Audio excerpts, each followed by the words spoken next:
السلام عليكم ورحمة الله وبركاته. إن الحمد لله نحمده ونستعينه ونؤمن به ونتوكل عليه ونعوذ بالله من شرور أنفسنا ومن سيئات أعمالنا. من يهده الله فلا مضل له ومن يضلله فلا هادي له، وأشهد أن لا إله إلا الله وحده لا شريك له، وأشهد أن محمدًا عبده ورسوله. أما بعد، أعوذ بالله من الشيطان الرجيم. بسم الله الرحمن الرحيم.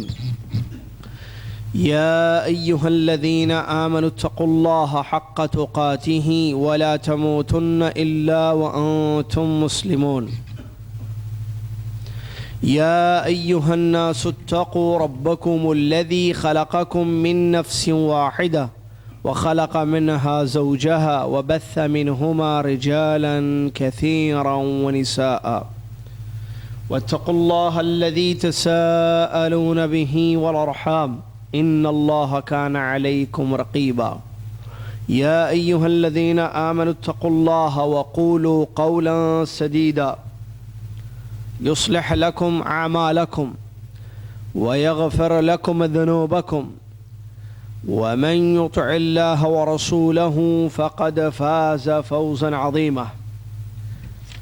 قال الله سبحانه وتعالى: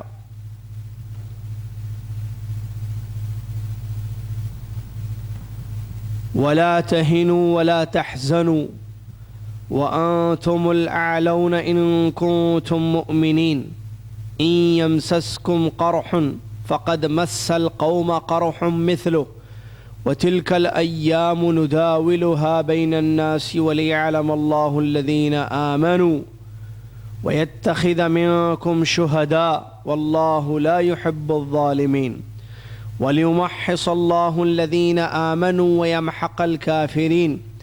أم حسبتم أن تدخلوا الجنة ولما يعلم الله الذين جاهدوا منكم ويعلم الصابرين. وقال سبحانه وتعالى: ولقد صدقكم الله وعده إذ تحسونهم بإذنه حتى إذا فشلتم وتنازعتم في الأمر وعصيتم من بعد ما أراكم ما تحبون منكم من يريد الدنيا ومنكم من يريد الآخرة ثم صرفكم عنهم ليبتليكم ولقد عفا عنكم والله ذو فضل على المؤمنين إذ تصعدون ولا تلوون على أحد والرسول يدعوكم في أخراكم فأثابكم غما بغم لكي لا تحزنوا على ما فاتكم ولا ما أصابكم والله خبير بما تعملون. تمام تعریفیں، ہر قسم کی بڑائی، حمد و ثنا، کبریائی، تحلیل، تکبیر، تسبیح، تمجید، قولی اور فعلی عبادتیں، مالی اور بدنی عبادتیں ایک اللہ وحدہ لا شریک احکم الحاکمین الہ العالمین کے لیے ہے، جو ہمارا خالق بھی ہے، مالک بھی ہے اور رازق بھی ہے۔ بڑے اچھے اس کے نام ہیں، بلند و بالا اس کی صفات ہیں، ہر عیب سے اس کی ذات پاک ہے۔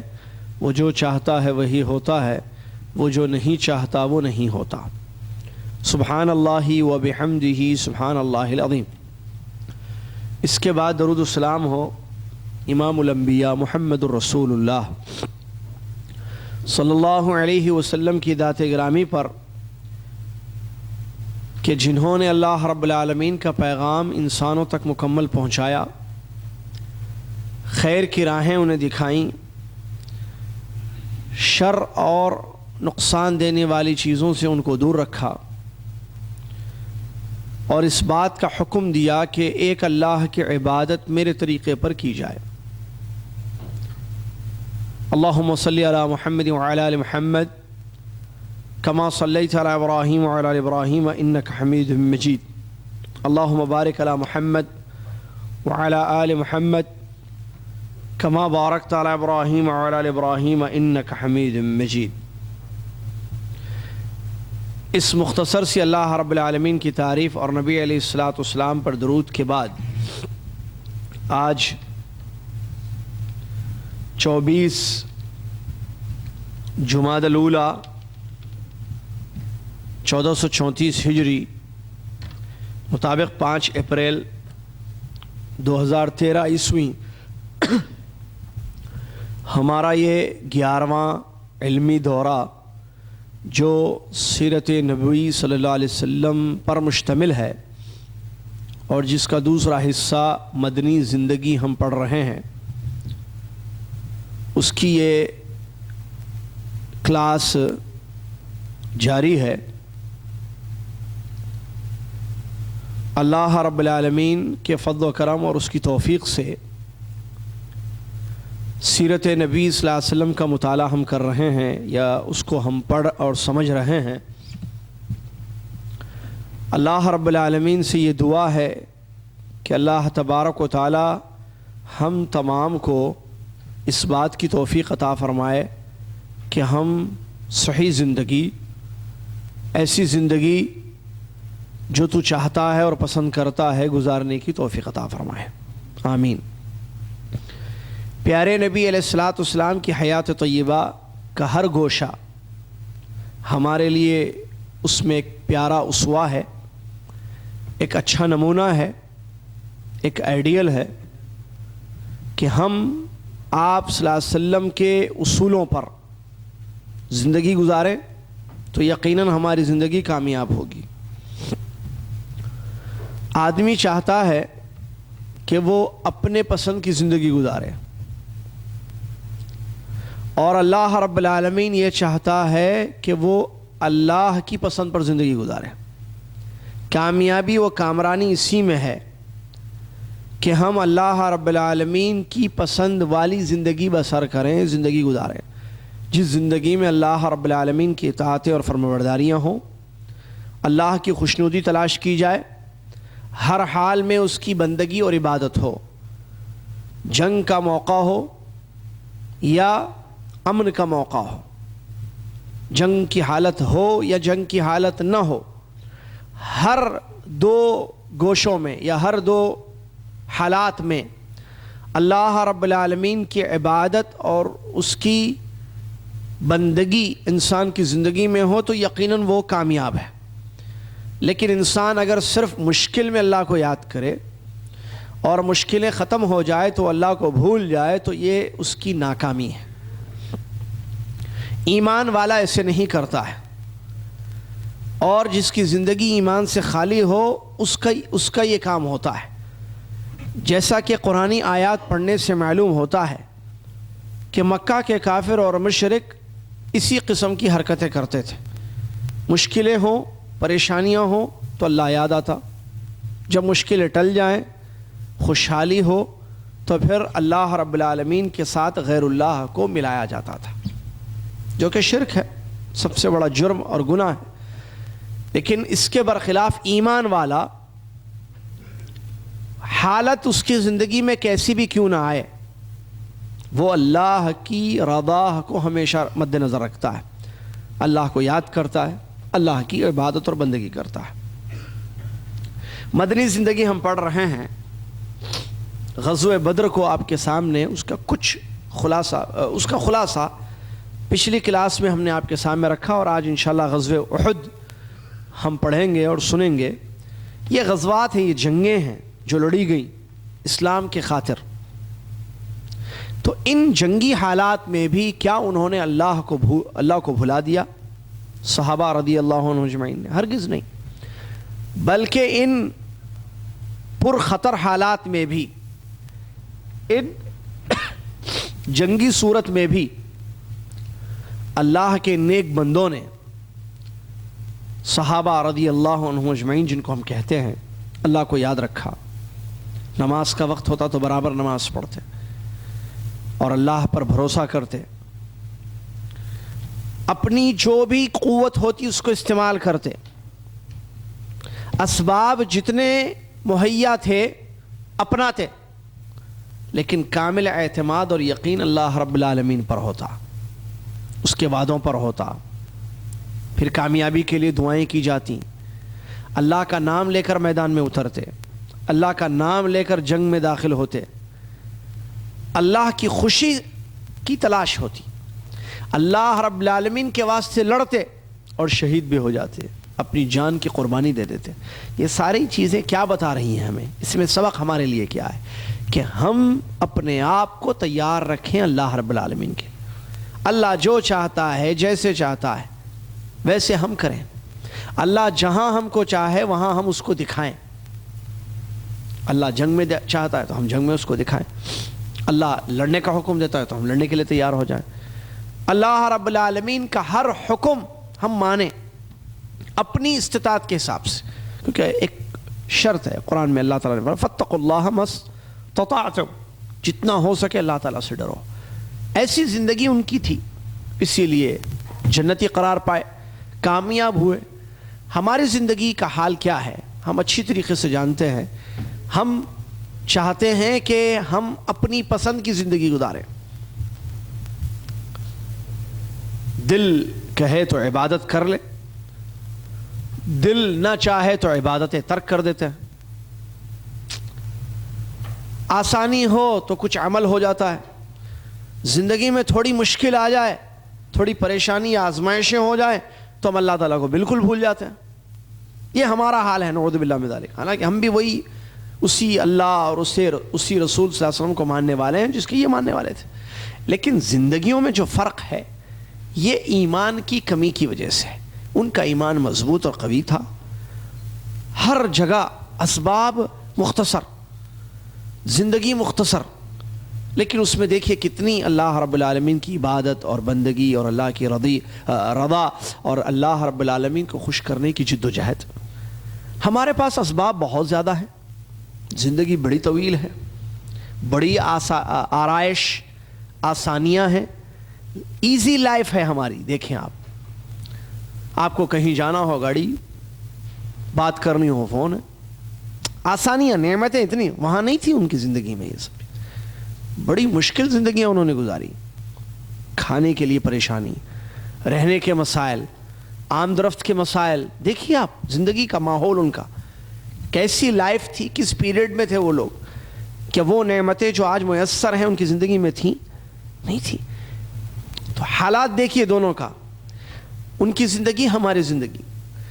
پھر ان کی زندگی اتنی مشکل والی بھی تھی، یعنی اتنی نعمتیں جو آج ہمارے پاس ہیں یا زندگی گزارنے کے لیے جو آسانیاں ہیں یہ نہیں تھیں وہاں، اس کے باوجود زندگی ان کی کیسی گزری۔ یہ ہے پوائنٹ، اصول یہی ہے، صرف سیرت پڑھنا نہیں ہے۔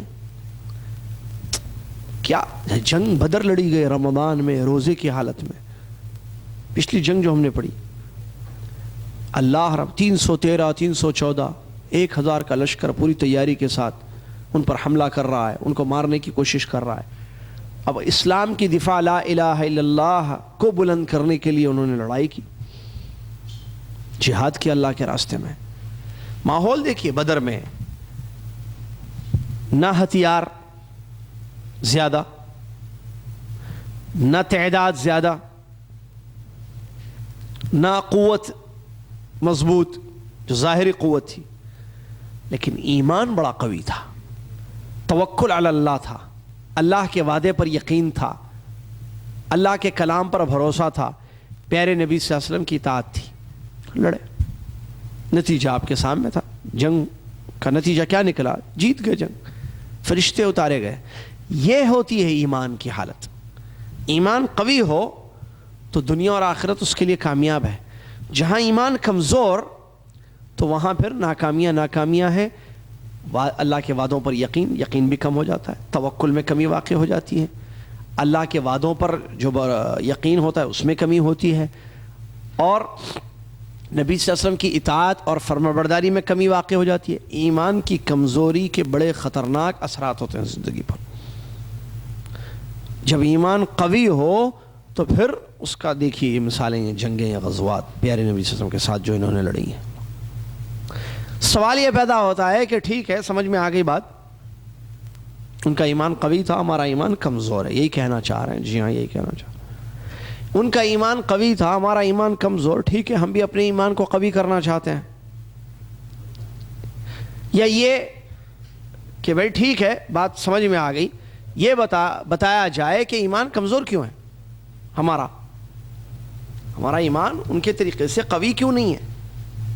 اس کے پیچھے بھی وجوہات ہیں اور وہ بہت ضروری ہیں جاننا، کیونکہ جب تک ہم اسباب نہیں جانیں گے ایمان کی کمزوری کے، اس وقت تک بات سمجھ میں نہیں آئے گی. ایمان کی کمزوری کے اسباب بہت ہوتے ہیں.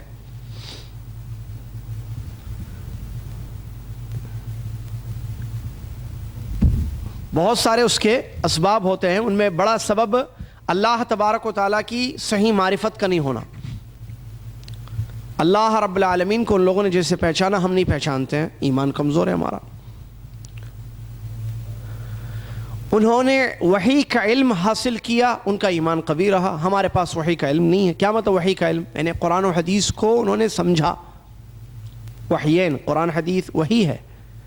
انہوں نے پیارے نبی صلی اللہ علیہ وسلم سے قرآن کو سمجھا، پڑھا اور سمجھا. آج ہم پڑھتے ہیں سمجھتے نہیں. علم کی کمی ہے ہمارے پاس. ان کے پاس علم تھا، ہمارے پاس علم نہیں ہے. پھر ان کی تربیت صحیح کی گئی، آج ہماری تربیت صحیح نہیں ہے. ان کے والدین پہلے تو صحابہ پیارے نبی صلی اللہ علیہ وسلم کی تربیت میں زندگی گزارے.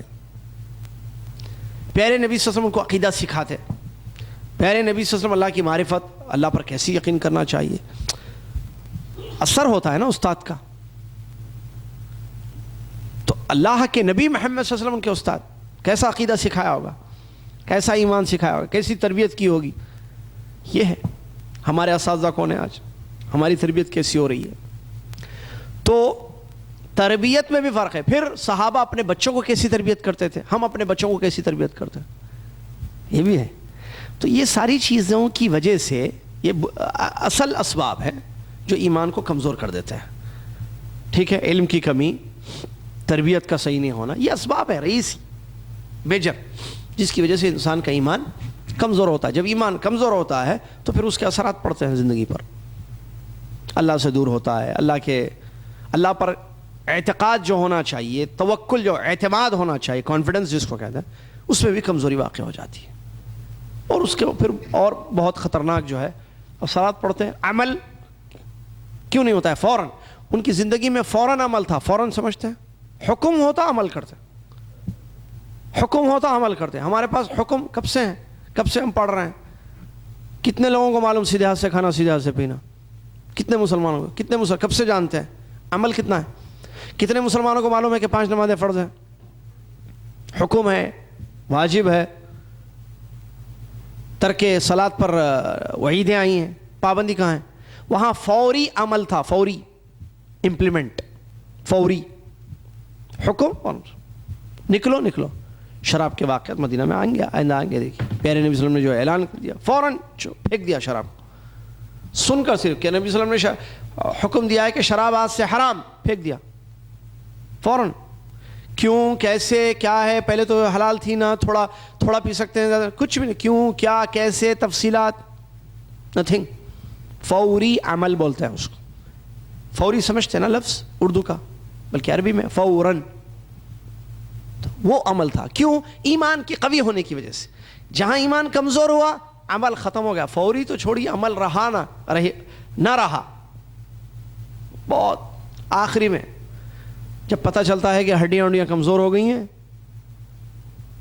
طاقت کم ہو گئی ہے، اور 50 کراس ہم نے کر لی ہے، اب کبھی بھی موت آ سکتی ہے. کمر میں درد شروع ہو گیا، ہڈیوں میں درد شروع ہو گیا، بلڈ میں شوگر آ گیا، سمجھ میں آیا زندگی جو ہے 50-60 سال ہو گئے بھائی، اب تو شاید کبھی بھی ختم ہو سکتی ہے. اب عمل شروع ہوتا ہے.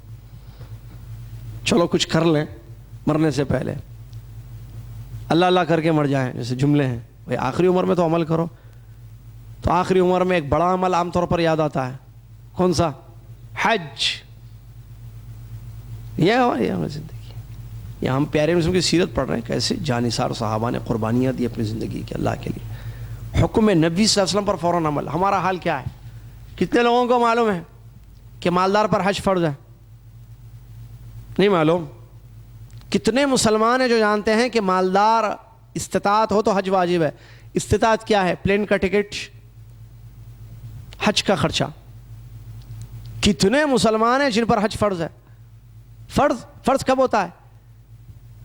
مسلمان ہونا، عاقل ہونا، بالغ ہونا، استطاعت ہونا وغیرہ ہے نا، وہ سب شرطیں. تو اس میں مین شرط مسلمان تو سب ہیں، عاقل بھی ہیں، بالغ بھی ہیں، ٹھیک ہے، اور استطاعت بھی ہے. زاد اور راحلہ دونوں ہیں، توشہ اور سامان سفر ٹکٹ سب کا انتظام ہے، پیسہ ہے. حج فرض ہے معلوم ہے، لیکن حج نہیں کرتے. کیوں؟ ایمان کمزور.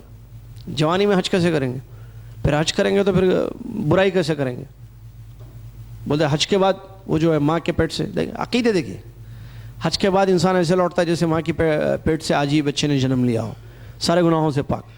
اب جب پاک ہو جائے تو پھر گناہ کرے. تو اسی لیے پہلے لسٹ پوری بلیک ہو جائے، اس کے بعد اس کو ڈیلیٹ کرنے کے لیے نکلیں گے لاسٹ. اسی لیے حاجیوں کو دیکھیے جو آتے ہیں کس ایج کے ہوتے ہیں، بوڑھے کمزور. کیا ہے؟ کعبے کا طواف کرنا ہے. ارے یہ تو جوان چاہیے یہاں پورا. حج آپ کو معلوم ہے حج کیسی عبادت ہے جس میں طاقت کی بہت ضرورت پڑتی ہے، کیونکہ حج کہتے ہیں ایک جگہ سے دوسری جگہ. حج میں کیا ہوتا ہے؟ ایک جگہ سے دوسری جگہ جانا ہے، مختلف کام کرنا. کبھی کنکریاں مارنا پڑے گا، کبھی بال نکالنے کے لیے جانا پڑے گا، کبھی قربانی کرنی پڑے گی، کبھی جو ہے عرفات میں وقوف کرنے کے لیے ادھر جانا پڑے گا، کبھی مزدلفہ میں جا کر رات گزارنی پڑے گی. موومنٹ ہے اس میں. حج کیا ہے؟ موومنٹ ہے. تو اس میں انسان کو چلنا، کھانا پینا، مارنا، آنا، طواف، پھر مکہ آنا، پھر طواف، پھر سعی، پھر رات گزارنے کے لیے مینا چلے جانا ہے نا. یہ سب موومنٹس ہیں. پھر آخر میں طواف وداع کر کے جانا، جانے سے پہلے مکہ چھوڑنے، سب کام ہے یہ ایک جگہ سے دوسری جگہ. اس میں قوت اور محنت چاہیے، اور وہ جوان میں ہوتی ہے. بڑھاپے میں معلوم ہی نہیں ہے، الٹا پلٹا کے حج کر کے نکل گیا، حج ہو گیا ختم.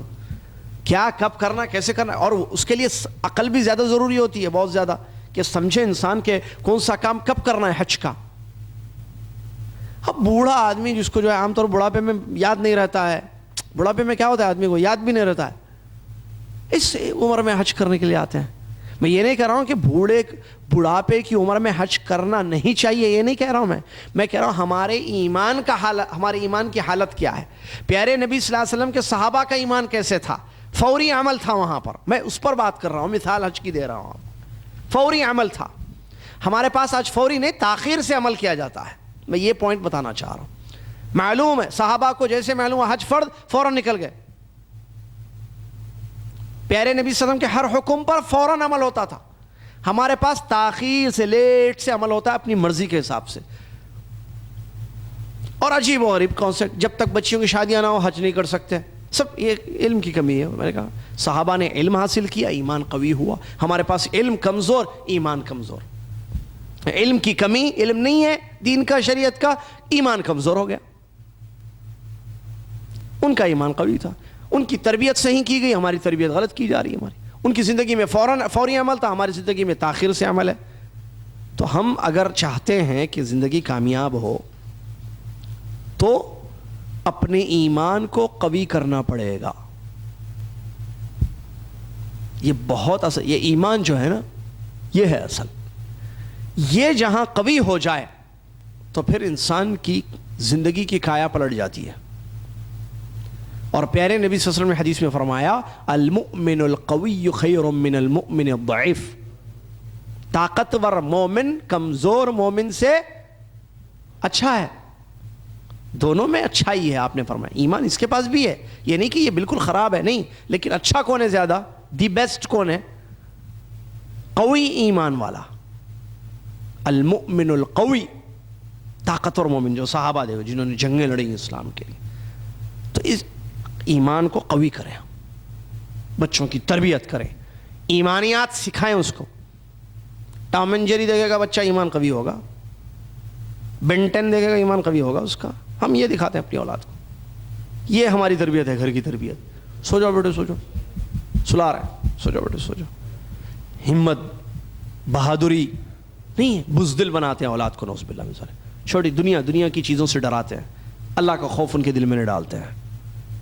دنیا سے تو ڈرا دیا، اللہ سے نہیں ڈرایا. یہ ہماری تربیت ہے. ان کو اتنی ناز و نعمت کی زندگی دی کہ ان کو تکلیف معلوم نہیں. یہ ہماری تربیت ہے. ان کو نہیں بتایا کہ بیٹے تکلیف بھی زندگی میں ہو سکتی ہے کبھی، بیٹی تکلیف بھی ایک چیز ہے. جھوٹ، نعوذ باللہ من، پیسے نہیں ہیں تو پیسے نہیں ہیں، جھوٹ سکھاتے ہیں. ڈیڈی سو رہے ہیں، مما سو رہی ہیں، بول دو فون پر، معلوم ہے نا، بابا سو رہے ہیں. یہ ہمارا حال ہے تربیت کا، بچوں کو جھوٹ سکھاتے ہیں. یہ سب ایمان کی کمزوری ہے. لا حول ولا قوت. اس کے علاوہ ان کو پیسے نہیں ہیں آپ کے پاس، آپ کے بچے نے کوئی چیز طلب کی. صحابہ کی زندگیاں دیکھیں، ہماری زندگیاں دیکھیں. پیسے نہیں ہیں، بچے نے کوئی چیز طلب کی. اب بچے کی خواہش ہے، قرضہ لے کر جو ہے بچے کی خواہش پوری کی جاتی ہے. یہ نہیں کہتے بچے کو بیٹے پیسے نہیں ہیں، جب آئیں گے لائیں گے انشاءاللہ. جب آئیں گے آپ کی خواہش پوری ہوگی انشاءاللہ. ابھی پیسے نہیں ہیں بیٹے، پیسے نہیں ہے بولنا عیب سمجھتے ہیں پیرنٹس بچوں کو. نہیں، کوئی بات نہیں. بچے نے خواہش کی البیک کھانے کی، مرغی کھانے کی، نہیں ہے بیٹے پیسے نہیں ہیں، آج دال کھائیں گے ہم، دال پر زندگی ہوگی. کیا مسئلہ ہے اس میں؟ عیب ہے. بچے کو احساس بھی ہو، اولاد کو تربیت. صحابہ نے کیسی زندگیاں گزاری، اللہ اکبر، کیسا گھر تھے. ابھی ہم آگے انشاءاللہ آخری 2 کلاسز ہماری آ رہی ہیں جس میں پیارے نبی صلی اللہ علیہ وسلم کے گھر کا حال ہم پڑھنے والے ہیں انشاءاللہ. پیارے نبی صلی اللہ علیہ وسلم کا حلیہ مبارکہ، آپ کیسے تھے اور آپ کے گھر کیسا تھا پیارے نبی صلی اللہ علیہ وسلم. یہ بہت اہم 2 آخری کی کلاسز ہونے والی ہیں. اس کو ذہن میں رکھیں آپ، جس میں ہم پوری تفصیل سے آپ کو انشاءاللہ پوری تیاری کر کے آپ کو بتائیں گے ہم کہ پیارے نبی صلی اللہ علیہ وسلم کا اٹھنا بیٹھنا کھانا پینا وغیرہ یہ کیسے تھا. اور آپ کا حلیہ مبارکہ، جیسے آپ کا چہرہ، آپ کے ہاتھ، آپ کا پیر، آپ کی ہائٹ، آپ کا چلنے کا انداز، آپ کے بیٹھنے کا انداز، اور آپ کے گھر کا ماحول. گھر کیسے تھا آپ کا، کتنا گھر تھا، کتنے کمرے تھے، کیا اوڑھتے تھے، کس پر سوتے تھے. یہ ساری ضروری چیزیں جو آپ کی داخلی زندگی تھی پیارے نبی صلی اللہ علیہ وسلم کی، یہ ہم پڑھنے والے ہیں. اس سے ہمیں اندازہ ہوگا کہ دیکھ پیارے نبی صلی اللہ علیہ وسلم نے کیسی زندگی گزاری. بہرحال ان کا وہ تھا کہ آخرت، دنیا ہے ختم ہو جائے گی، اصل چیز آخرت ہے، کامیابی اس میں ہے. لہٰذا اس طرف انہوں نے جو ہے اپنا دھیان رکھا یا اپنی توجہ مرکوز کی اور کامیاب ہوئے. اور ایسی بچوں کی بھی تربیت کرائی کی کہ دیکھو بیٹے اصل چیز آخرت ہے. پیارے نبی صلی اللہ علیہ وسلم نے ایک غزوے میں جو ہم پڑھیں گے انشاءاللہ، غزوہ خندق، اس میں ایک بات کہی مٹی اٹھاتے ہوئے پیارے نبی صلی اللہ علیہ وسلم نے خندق کھودتے ہوئے، اللہم لا عیش الا عیش الآخرہ فاغفر للانصار والمہاجرہ. اے اللہ کا عیش یا اچھی زندگی تو آخرت ہی کی زندگی ہے. اے اللہ تو انصار اور مہاجرین اور انصار کی بخشش کر دے. اے اللہ تو مہاجرین اور انصار کی بخشش کر دے. تو اس حدیث میں، اس دعا میں نبی صلی اللہ علیہ وسلم نے، یا اس حدیث میں نبی صلی اللہ علیہ وسلم نے فرمایا اللہم لا عیش الا عیش الآخرہ. اصل اچھی زندگی، گڈ لائف یا بہترین زندگی تو آخرت کی زندگی. دنیا میں تو محنت ہے، پریشانیاں، مصیبتیں، آزمائش ہیں. تو اصل کامیابی یا عیش و عشرت کی زندگی آخرت کی زندگی، یہ اللہ کے نبی صلی اللہ علیہ وسلم نے بتایا. چلیے، غزوہ بدر کے بعد غزوہ احد دوسری بڑی جنگ اسلام میں لڑی گئی. اور واضح ہے یہ بات کہ جنگیں کیوں لڑی گئیں اسلام میں، اس کی اہم اور بنیادی وجہ کیا ہے. کیا اپنے شہروں کو بچانے کے لیے مسلمانوں نے لڑائیاں کی، جنگ کی، جہاد کیا؟ کیا اپنے قبیلے کے تحفظ کے لیے انہوں نے جنگیں کی؟ جو جنگیں ہوئی ہیں، غزوات کس لیے ہوئی ہیں؟ کیا زمین کے لیے لڑائی لڑی گئی؟ نہیں. یہ سب صحیح ایک ہی جواب ہے، اور وہ ہے اعلیٰ کلمت اللہ، اللہ کے نام کو بلند کرنے کے لیے. اللہ کا لا الہ، کلمت اللہ کیا ہے؟ اللہ کے کلمے کو بلند کرنے کے لیے. لا الہ الا اللہ، اس کے لیے لڑائیاں ہوئی. اور پیارے نبی صلی اللہ علیہ وسلم نے اسی کو فی سبیل اللہ کہا. جب آپ سے سوال کیا گیا حدیث میں، ایک آدمی اپنی طرف سے ڈیفنس میں لڑتا ہے، ایک آدمی کسی اور چیز کے لڑتا ہے، ایک آدمی قبیلے کی حمیت میں لڑتا ہے، ایک آدمی کسی اور چیز. کون فی سبیل اللہ ہے؟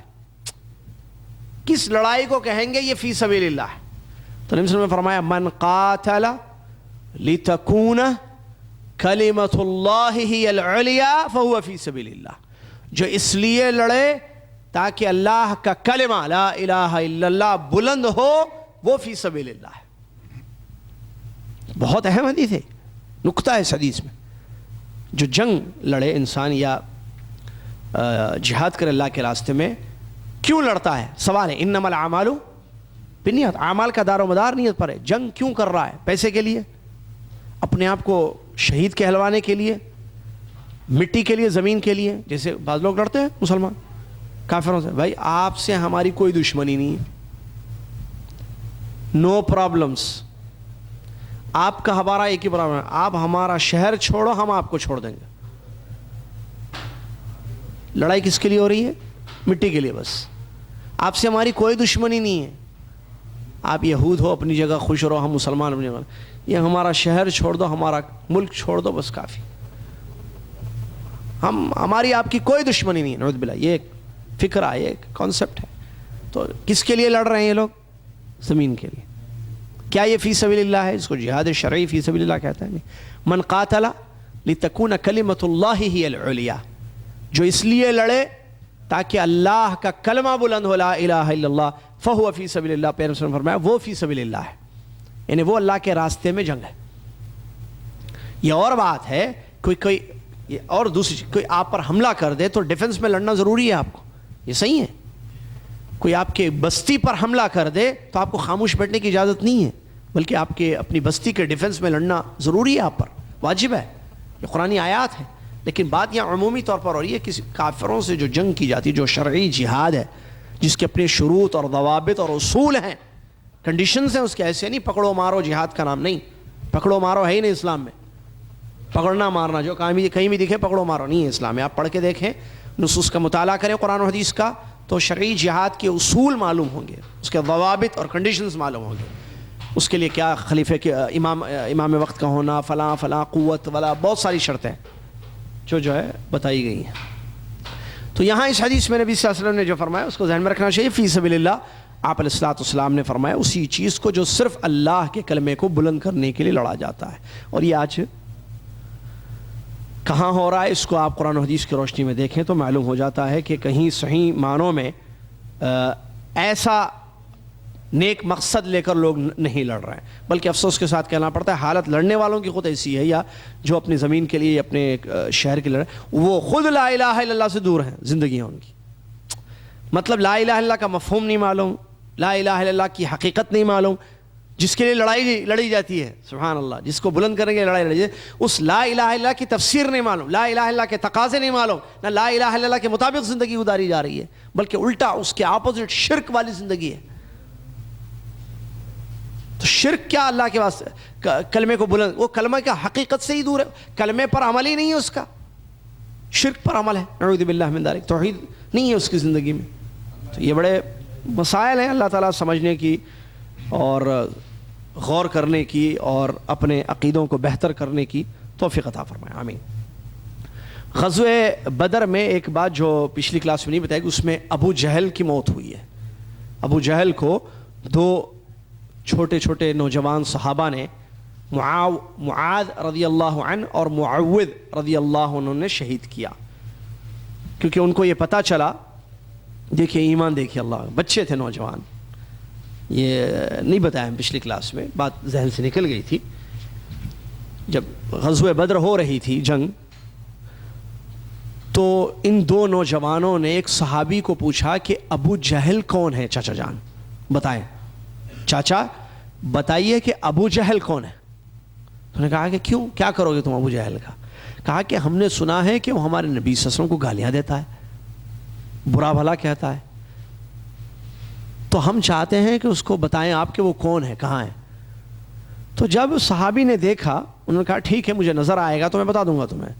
تو جب صحابی نے دیکھا کہ وہ گھوم رہا تھا اپنی صفوں میں مشرکین کے ابو جہل، تو ان دو صحابہ کو بلا کر کہا، جو کم عمر تھے، نوجوان صحابہ تھے، کہا کہ دیکھو تم جو ابو جہل کرتے، یہ ہے، دیکھیے ابو جہل، یہ جو گھوم رہا ہے وہاں، یہ ہے ابو جہل، یہ داڑھی والا جو گھوم رہا ہے یہ ابو جہل ہے۔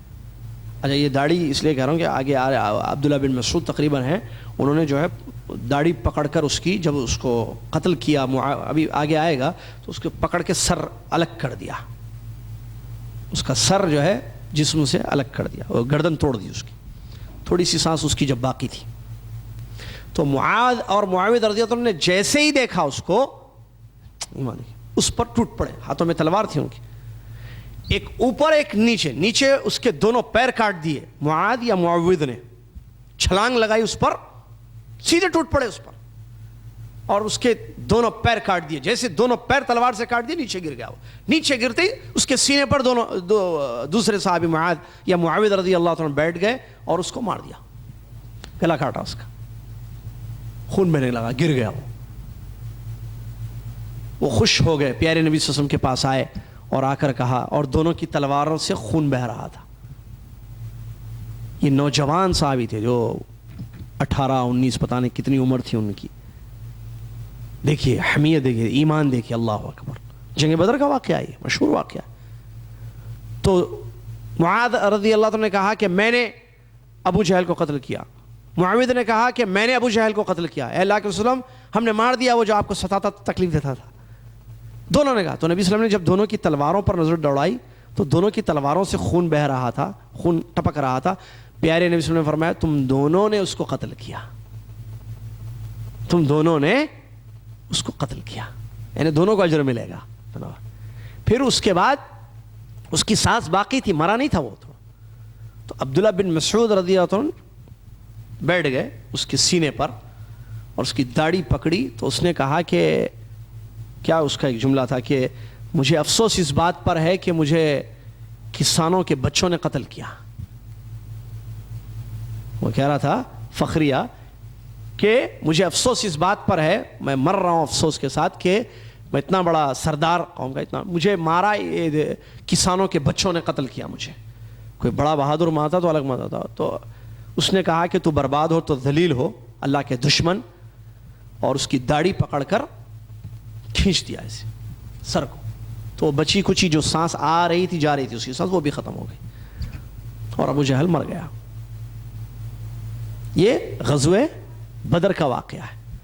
اب وہ داڑھی پکڑ کے کھینچا. میں جب پڑھا یہ جملہ پڑھ رہا تھا پچھلے ہفتے، میں نے کہا دیکھو مشرکین بھی داڑھی رکھتے تھے، اب ہمارے پاس داڑھی پکڑ کے کھینچے ایک دم عجیب سمجھتے ہیں فوراً، ارے داڑھی مسلمان، داڑھی کی بے حرمتی کیسے ہو گئی ہے. ارے داڑھی کی بے حرمتی اس کی ہوگی جس اس داڑھی کو ہم کہیں گے کہ داڑھی کی بے حرمتی جو داڑھی والا ایمان والا ہو. اگر کافر داڑھی چھوڑے تو داڑھی کی بے حرمتی ہے، وہ خود بے حرمت ہے، وہ خود صحیح نہیں ہے، وہ کافر ہے، مشرک ہے نا. آج بھی آپ دیکھیں بعض کافر اور مشرک داڑھی چھوڑتے ہیں. ارے یہودی داڑھی چھوڑتے ہیں، یہودیوں کی داڑھی ہوتی ہے. لیکن وہ کیا پیارے نبی صلی اللہ علیہ وسلم کی اطاعت میں داڑھی چھوڑ رہے ہیں؟ نہیں. یہاں ہے اصل مسئلہ، ان کا ایمان ہی نہیں ہے اللہ پر. بعض لوگ بعض کافر آج چھوڑتے ہیں، سکن خراب نہ ہو جائے چھوڑتے ہیں. ہاں بھائی، تو وہ ایمان نہیں ہے. وہاں مسلمان جو داڑھی چھوڑتا ہے، یہ مسلمان جو ہمارے ایمان کے ساتھ، کیونکہ اس کو معلوم اللہ اور اس کے رسول پر ایمان میں لایا ہوں، میں نے کلمہ پڑھا ہے لا الہ الا اللہ محمد رسول اللہ، اور ان کا یہ حکم ہے داڑھی چھوڑو، سیدھے ہاتھ سے کھاؤ، ٹخنے کے اوپر ہے نا. تو اللہ اور اس کے رسول کی اطاعت کرتا ہے، وہ اطاعت میں کام کر رہا ہے، یہ اطاعت ہے، فرمانبرداری ہے، اس پر اجر ملتا ہے اس کو، یہ ایمان ہے اس کا. لیکن وہاں ایمان نہیں تھا ابو جہل کے پاس. ابو جہل مومن تھا، مسلمان تھا نہیں تھا.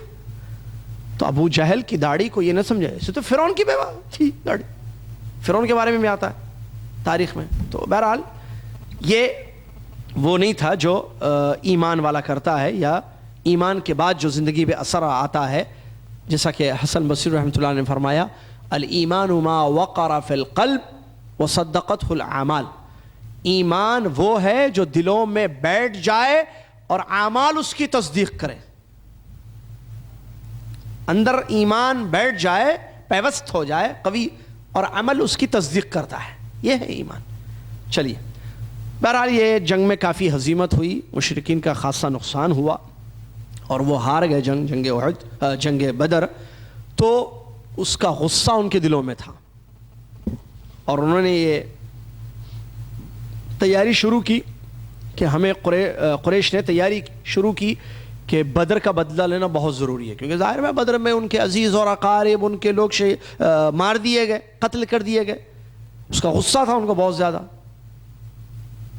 کہ یہ مسلمان پہلے ہی سے دشمنی تھی اسلام سے، مکہ سے جو ہم پڑھ رہے ہیں سلسلہ، پھر اس پر جنگ ہوئی اور جنگ میں مارا گیا ان کے لوگوں کو، سرداروں کو، ان کے عزیز و اقارب کو، تو غصہ غیظ و غضب کی شدت تھی. انہوں نے پوری تیاری کی کہ بدر کے دن کا بدلہ لینا ہے، یا بدر کا بدلہ لینا ہے. تیاری کی، اور سن 3 ہجری شوال کے مہینے میں ہفتے کے دن یہ جنگ شروع ہوئی، جس کو غزوہ احد کہا جاتا ہے. احد اس لیے کہا جاتا ہے اس جنگ کو کیونکہ یہ جنگ، یہ لڑائی احد پہاڑ کے دامن میں ہوئی ہے، جو آپ دیکھ چکے ہوں گے. لوگ جاتے ہیں وہاں، دیکھتے ہیں مسجد نبوی سے زیادہ دور نہیں ہے، کچھ کلومیٹر پر واقع احد کا بہت بڑا پہاڑ ہے، اور اس پہاڑ کے دامن میں یہ جنگ لڑی گئی ہے.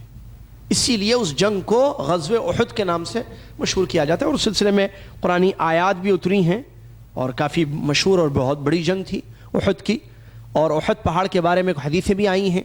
نبی علیہ السلام نے فرمایا ہے احد پہاڑ کے بارے میں، ھذا جبل نحبہ، ھذا جبل یحبنا ونحبہ، یہ پہاڑ ہم سے محبت کرتا ہے اور ہم اس سے محبت کرتے ہیں.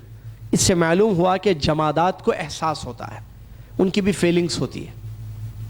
پہاڑ جماد ہے نا، نبات یا حیوان نہیں ہے، وہ نباتات میں سے نہیں، جھاڑ نہیں ہے، درخت، پہاڑ ہے، وہ جمادات بولتے ہیں اس کو، جیسے پتھر، پہاڑ وغیرہ جمادات. تو ان میں بھی احساس ہوتا ہے، اس حدیث سے معلوم ہوا، کیونکہ نبی صلی اللہ علیہ وسلم نے فرمایا کہ یہ پہاڑ ہم سے محبت کرتا ہے اور ہم اس سے محبت کرتے ہیں.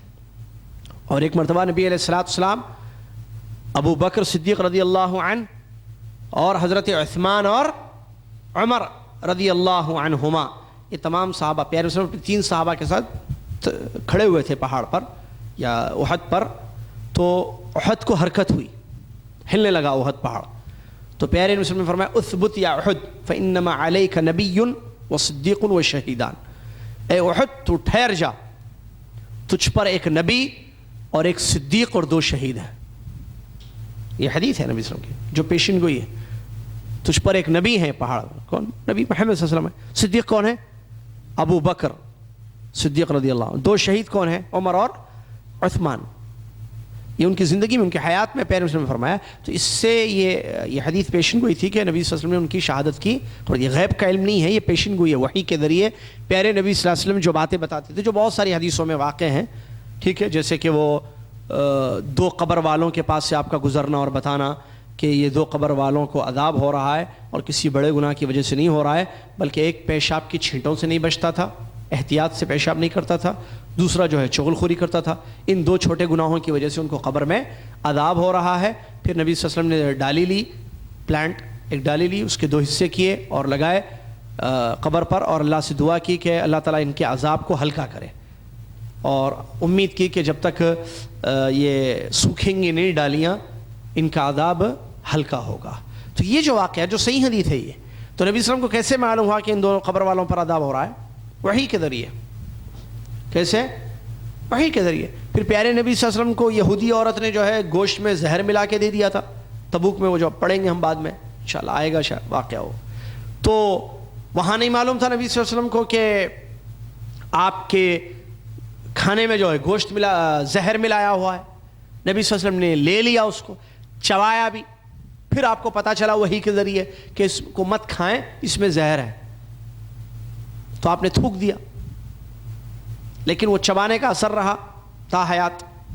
جیسا کہ ام المومنین عائشہ رضی اللہ تعالیٰ عنہا سے پیارے رسول نے فرمایا صحیح حدیث میں، اے عائشہ، آخر میں جب بیمار ہوئے ہمارے رسول، پڑھیں گے وہ بھی ہم انشاءاللہ، آپ کی بیماری پیارے رسول کی کیسے شروع ہوئی، کیسے بیمار ہوئے آپ. بہرحال اللہ تعالیٰ رحم فرمائے.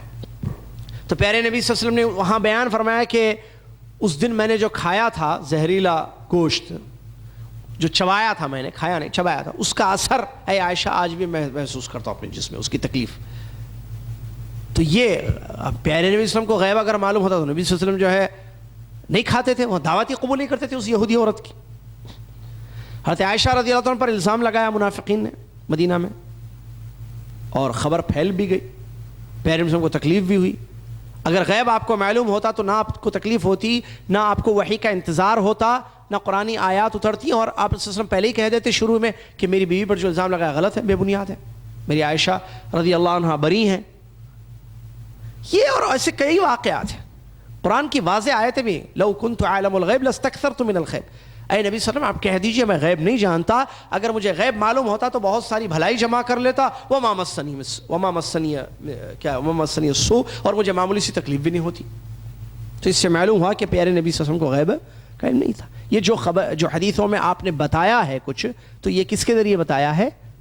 وحی کے ذریعے بتایا. تو یہ چیز اچھی طریقے سے ہم ذہن میں رکھیں، ایسا عقیدہ ہونا چاہیے جو قرآن اور حدیث سے ثابت ہو.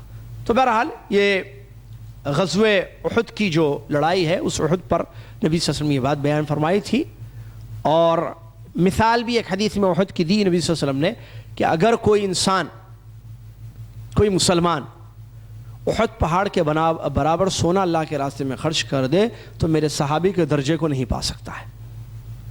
میرے صحابی نے معمولی سی چیز بھی اللہ کے راستے میں خرچ کی ہو، اس صحابی کے لیول کو وہ نہیں پہنچ سکتا ہے. اگر کوئی احد پہاڑ جو بہت لمبا طویل بڑا پہاڑ ہے مدینے کا، دیکھے ہوں گے آپ لوگ، جو نہیں دیکھیں جا کے دیکھ لیں، مشہور پہاڑ ہے وہ قیامت تک رہے گا انشاءاللہ. تو اس پہاڑ کے برابر سونا خرچ کر لے تب بھی وہ صحابی کے درجے کو نہیں پہنچ سکتا ہے. یہ صحابہ کے بارے میں آپ صلی اللہ علیہ وسلم نے فرمایا.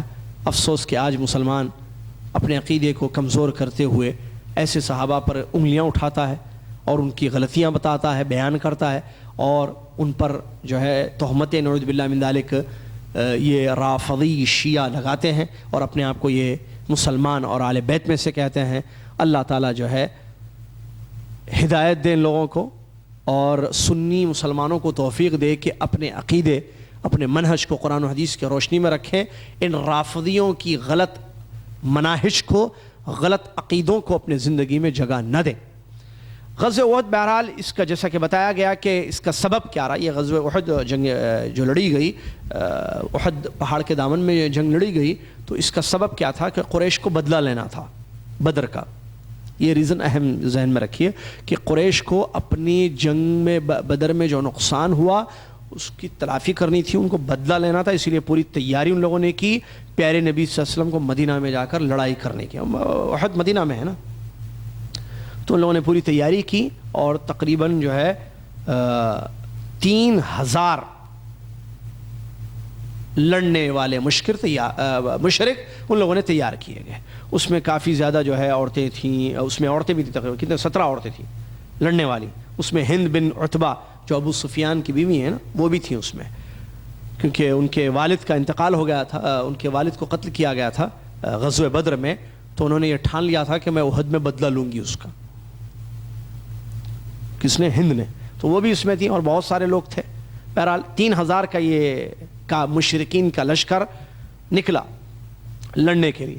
پیارے نبی علیہ الصلوۃ والسلام کو اطلاع ملی کہ مشرکین لڑنے کے لیے آ رہے ہیں، بدر کا بدلہ لینے کے لیے آ رہے ہیں. تو پیارے نبی علیہ الصلوۃ والسلام نے مشورہ لیا. اللہ اکبر. پیارے نبی صلی اللہ علیہ وسلم مشورہ لیتے تھے. پیارے نبی صلی اللہ علیہ وسلم نے مشورہ لیا اپنے صحابہ سے کہ کیا کریں، مدینہ میں رہ کر لڑیں گے یا نکلیں گے ان کے لیے باہر. سمجھ رہے ہیں نا، کیونکہ وہ آ رہے ہیں مکہ سے 3000 کا لشکر بدلہ لینے کے لیے سخت غصے میں. تو پیارے نبی صلی اللہ علیہ وسلم نے مشورہ لیا صحابہ سے.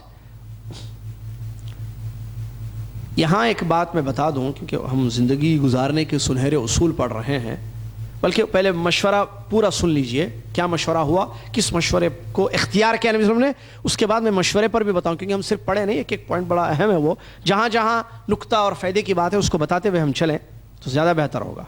پیارے نبی صلی اللہ علیہ وسلم نے جب مشورہ لیا تو مشورہ دیا گیا کہ ہم یہیں رہیں گے. بعض لوگوں نے مشورہ دیا کہ ہم مدینہ میں وہ آ رہے ہیں نا، ٹھیک ہے آنے دو لڑنے کے لیے، ہم یہیں رہ کر ان کا مقابلہ کریں گے. وہ ہم پر حملہ کریں گے تو ہم اس کا جواب دیں گے، دیکھتے ہیں کیا کریں گے، وہ آنے دو ان کو. یہ مشورہ جو ہے منافقین کو بہت پسند آیا. اور ان میں ان کا سردار کون تھا منافقین کا؟ عبداللہ بن ابی، رئیس المنافقین. اس نے کہا یہ تو بہت اچھا ہے، گھر میں رہنے کا موقع مل جائے گا. جب مدینہ ہی میں رہنا ہے، لڑنے کے لیے باہر نہیں جانا ہے، تو اس نے پلاننگ کی. انہوں نے کہا ہاں، اس نے بھی کہا بہت صحیح. اس نے پرزور تائید کی اس مشورے کی کہا یہ بہت صحیح مشورہ ہے، کیونکہ اس نے یہ سوچ لیا کہ ہم گھر میں ہی رہیں گے، حملہ بھی ہوگا تب بھی گھر میں چھپ کے رہیں گے، مسلمانوں کا ساتھ تھوڑی دیں گے، لڑیں گے تھوڑی. یہ منافقین ہیں جن سے بہت تکلیف ہوئی اسلام کو. اب جب منافقین کی بات آ گئی تو یہ منافق کس کو کہتے ہیں یہ بھی بتانا پڑے گا یا نہیں بتانا ہے؟ بتانا نا، کیونکہ ہمارے پاس مختلف باتیں ہیں منافقین کو لے کر. تو یہاں یہ ذہن میں رکھیے، منافق یا منافق اس کو کہتے ہیں جس کی زندگی میں نفاق ہو. ٹھیک ہے، منافق کس کو کہتے ہیں؟ جس کی زندگی میں نفاق ہو. تو نفاق کس کو کہتے ہیں؟ نفاق دو قسم کا ہوتا ہے، ایک عقیدے میں نفاق، ایک عمل میں نفاق.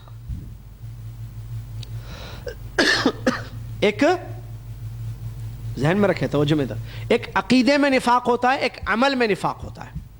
عقیدے کا نفاق کیا ہے؟ کہ ظاہر کچھ اندر کچھ، ظاہر کرنا اسلام، چھپانا کفر.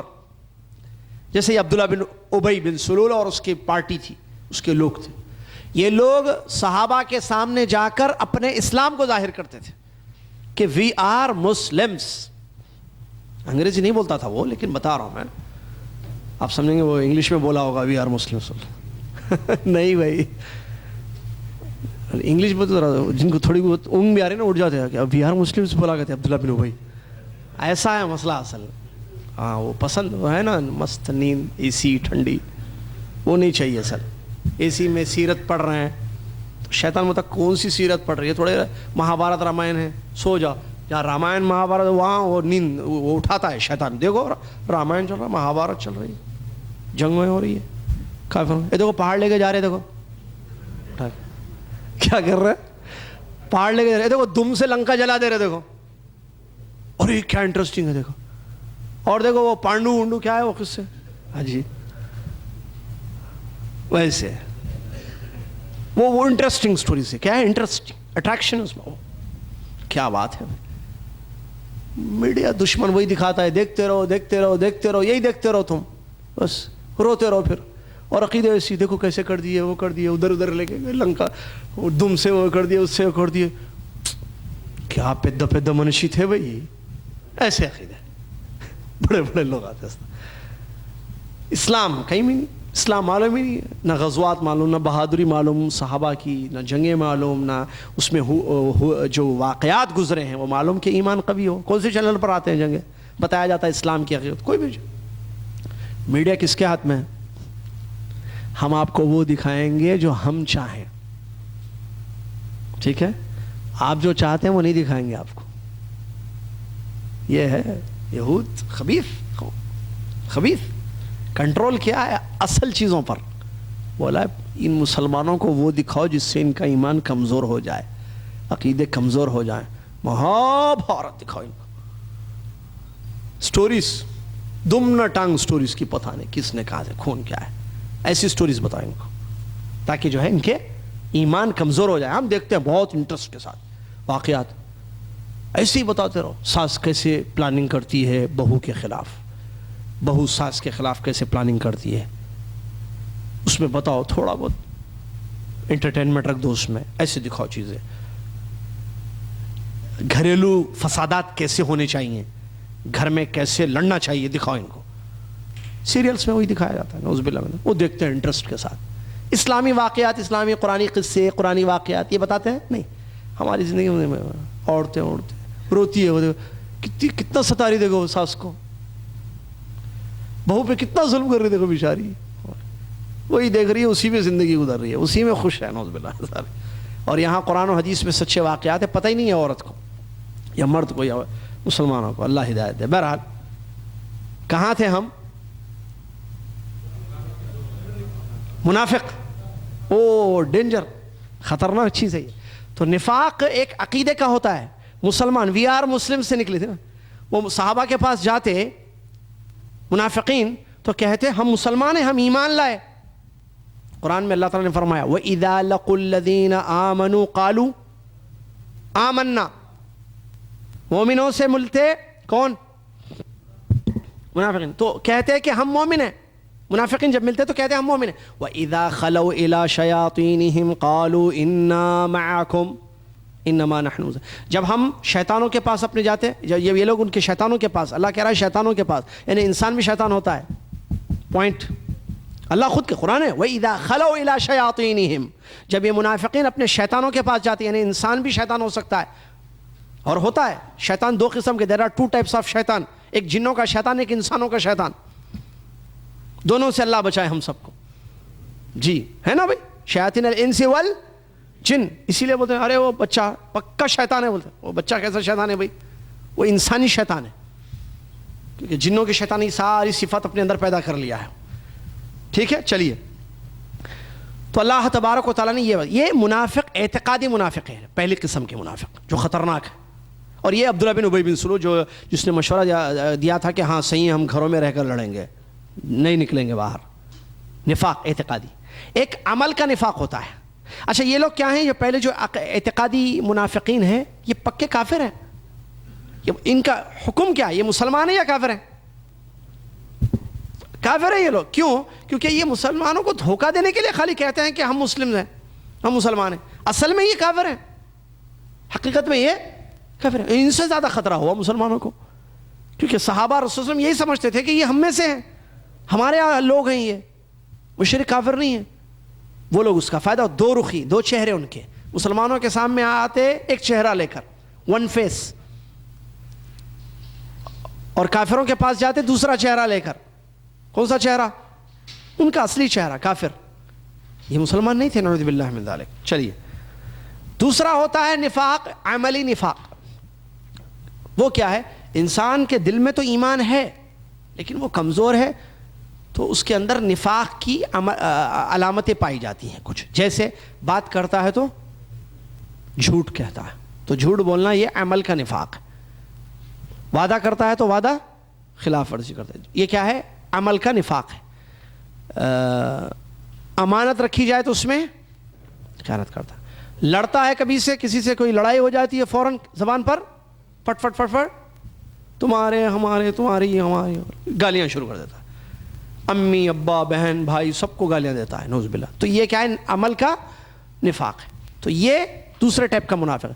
قرآن کی ایک آیت ہے جس میں اللہ تعالیٰ نے فرمایا کہ منافقین جہنم کے سب سے نچلے گڈھے میں ہوں گے. تو یہ کون سے؟ اعتقادی والے یا عمل والے؟ اعتقاد والے. سمجھ میں آ رہا ہے؟ چلیے. تو اس نے بھی وہی مشورہ دیا، لیکن صحابہ مہاجرین اور انصار کے شباب نوجوانوں نے کہا کہ نہیں، اللہ کے نبی صلی اللہ علیہ وسلم. اور یہ وہ لوگ تھے جن کو جنگ بدر میں حصہ لینے کا موقع نہیں ملا تھا. ان لوگوں نے کہا کہ نہیں، ہم جائیں گے، لڑیں گے ان سے، مدینہ میں بیٹھیں گے نہیں کہ وہ حملہ کریں گے تو ہم لڑیں گے، نہیں، ہم نکل کر ان سے لڑائی کریں گے. یہ انہوں نے کہا. پیارے نبی صلی اللہ علیہ وسلم نے ان کے جذبے کو دیکھا اور ان کے جوش و خروش کو دیکھا تو پیارے نبی صلی اللہ علیہ وسلم نے تیاری کی. کہا کہ ٹھیک ہے ہم جا کر ہی لڑیں گے. پھر پیارے نبی صلی اللہ علیہ وسلم اپنے گھر میں داخل ہوئے اور آپ نے درع جو پہنی جاتی ہے نا لڑائی کے لیے، پیارے نبی صلی اللہ علیہ وسلم نے اپنی درع مبارکہ اپنے جسم پر ڈال لی اور پیٹھ پر جو ہے وہ تیر، کیا کہتے ہیں اس کو، ترکش کہتے ہیں شاید نا اردو، جس میں سے تیر نکال کر جو ہے وہ آپ نے اپنی پیٹھ پر ڈالی پیارے نبی صلی اللہ علیہ وسلم نے، اور اس کے بعد نکلے باہر اور تلوار ہاتھ میں لے لی پیارے نبی صلی اللہ علیہ وسلم نے اور باہر نکلے.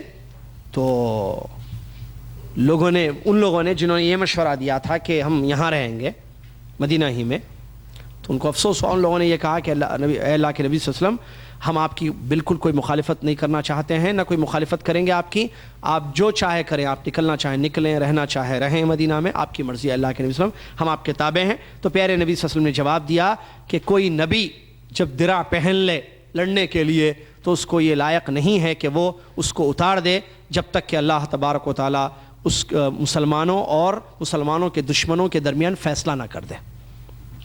اسلام اور کفر کے درمیان جب تک فیصلہ نہ ہو جائے اس وقت تک نبی اگر لڑنے کے لیے درع پہن لے، تیاری کر لے، تو پھر اس کو چھوڑنا مناسب نہیں ہے. اس کے بعد نبی صلی اللہ علیہ وسلم تقریباً 1000 کا لشکر تھا مسلمانوں کا، صحابہ کا، لے کر آپ صلی اللہ علیہ وسلم تشریف لے گئے لڑنے کے لیے. کہاں پر؟ اور یہ جمعہ کا دن تھا جب پیارے صلی اللہ علیہ وسلم، اصل لڑائی تو ہفتے کے دن ہوئی، سیٹرڈے، لیکن نبی صلی اللہ علیہ وسلم جمعہ کے دن نکلے، اور جب نکلے تو راستے میں جو ہے عبداللہ بن ابی بن سلول، یا 1000 کا لشکر نکلا تھا صحابہ کا، اس میں منافقین بھی تھے لڑنے کے لیے. اب نکلنا نہیں نکلیں گے تو بولیں گے یہ تو نہیں ہے، یہ ہمیں سے تو بتایا نا، وہ دکھاتے تھے کچھ، ہوتے تھے کچھ، بہت خطرناک تھی یہ منافقین.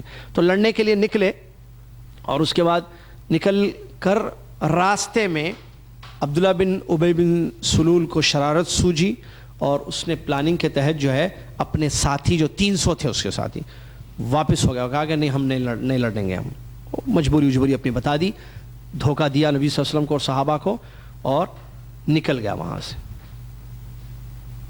اور پیارے نبی علیہ الصلوۃ والسلام باقی اپنے ساتھی جو 700 تھے، ظاہر بات ہے 1000 میں سے 300 واپس ہو گئے تو بچے 700 صحابہ. تو 700 صحابہ کو لے کر نبی علیہ الصلوۃ والسلام مارکے کے لیے تشریف لے گئے، اور پیارے نبی علیہ الصلوۃ والسلام وہاں پر پہنچے، اور اس کے بعد آپ صلی اللہ علیہ وسلم نے جو ہے تیاری شروع کی.